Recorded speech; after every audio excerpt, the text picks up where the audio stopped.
নমস্কার, আপনারা দেখছেন তুহিনার হেলদি রান্না। আজ আমি তৈরি করেছি বরফের মৌরলা মাছের ঝাল। এই মাছটা এত মিষ্টি আর এত সুস্বাদু খেতে যে কি বলবো। এই মাছটা দিয়ে যে তরকারি করেছি, এই একটা তরকারি দিয়েই সমস্ত ভাত উঠে যাবে। সবার প্রথমে মাছগুলোকে আমি ভালো করে বেছে ধুয়ে নিয়েছি, তারপরে নুন হলুদ মাখিয়ে রেখে দিয়েছি।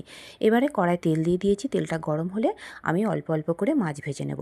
অল্প অল্প তেল দেবো আর অল্প অল্প করে মাছ আমি ভেজে নিচ্ছি। আমরা সাধারণত পুকুরের মৌরলা মাছই খেয়ে থাকি, আর এই পুকুরের মৌরলা মাছ একটু তিতো তিতো হয়। আর এই মাছ খুব কিন্তু বড় এখন আর পাওয়া যায় না, তবে এই বরফের মৌরলা মাছগুলো কিন্তু বেশ বড় বড় হয় আর কিন্তু তিতোভাব হয় না, আর ভীষণ টেস্টি। আর গরম ভাতের সঙ্গে এই মাছের ঝাল খেতে অত্যন্ত সুস্বাদু লাগে। তাই বাজারে গেলে আমার হাজব্যান্ড এই মাছ যদি পায়, এই মাছ কিন্তু নিয়ে আসবেই আসবে। যাই হোক, আমার অনেকগুলো মাছ এদিকে ভাজা হয়ে গেছে। আমি কিন্তু খুব বেশি তেলে ভাজছি না, অল্প অল্প করে তেল দিচ্ছি আর অল্প অল্প করে মাছগুলো ভেজে নিচ্ছি। আর এখন এই মাছগুলো ভাজা হয়ে গেছে, এইগুলো আমি তুলে রাখলাম। কড়াতে তেল শেষ হয়ে গেছে, আমি একটুখানি তেল দিলাম আর বাদবাকি যে মাছগুলো ছিল সেগুলো আমি এই তেলের মধ্যে দিয়ে দিলাম। আর এখন এই মাছগুলো আমি উল্টে পাল্টে ভেজে নেব।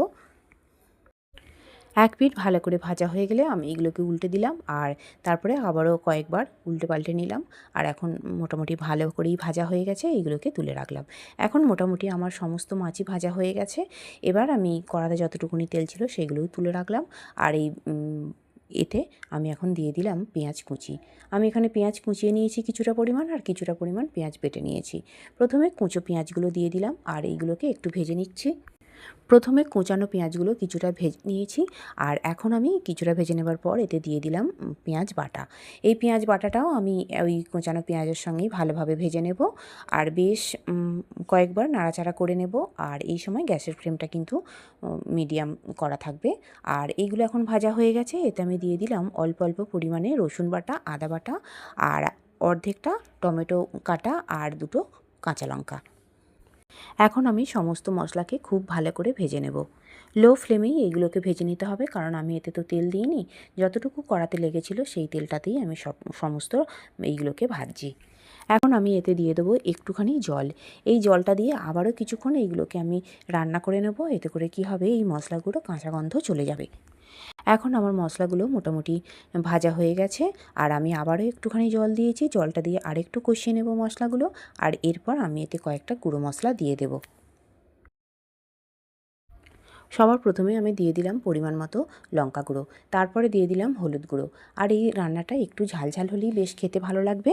আর লঙ্কা গুঁড়ো হলুদ গুঁড়ো দেওয়ার পর দিয়ে দিলাম স্বাদ মতো নুন আর একটুখানি চিনি। চিনিটা খুব বেশি দিইনি, অল্প একটুখানি চিনি না দিলে টেস্টটা বেশ কম হয়, টেস্টটা বেশ সুন্দর হবে, তাই একটুখানি চিনি দিয়েছি। আর এখন সমস্ত মশলাকে খুব ভালো করে কষিয়ে নেব। লো ফ্লেমে একটু একটু জল দিয়ে মশলাকে যত কষিয়ে নেব ততই কিন্তু মশলার টেস্ট হবে। তো যাই হোক, এখন আমার মশলা কষানো হয়ে গেছে, এতে আমি ভেজে রাখা মাছগুলো দিয়ে দিলাম। আর কিছুক্ষণ মশলার সঙ্গে মাছগুলো নাড়াচাড়া করে দিয়ে দিলাম জল।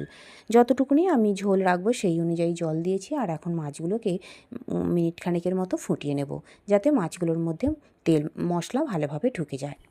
আর বন্ধুরা, আমার রান্না যদি ভালো লেগে থাকে আর যদি নতুন নতুন ঘরোয়া অথচ সুস্বাদু রান্নার রেসিপি পেতে চান, তাহলে আমার চ্যানেলটিকে সাবস্ক্রাইব করুন আর পাশে থাকা ঘন্টাটি বাজিয়ে দিন।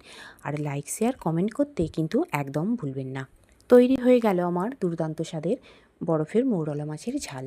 আর আমার রান্নাটি দেখার জন্য সকল বন্ধুদের জানাই ধন্যবাদ। ভালো থাকবেন।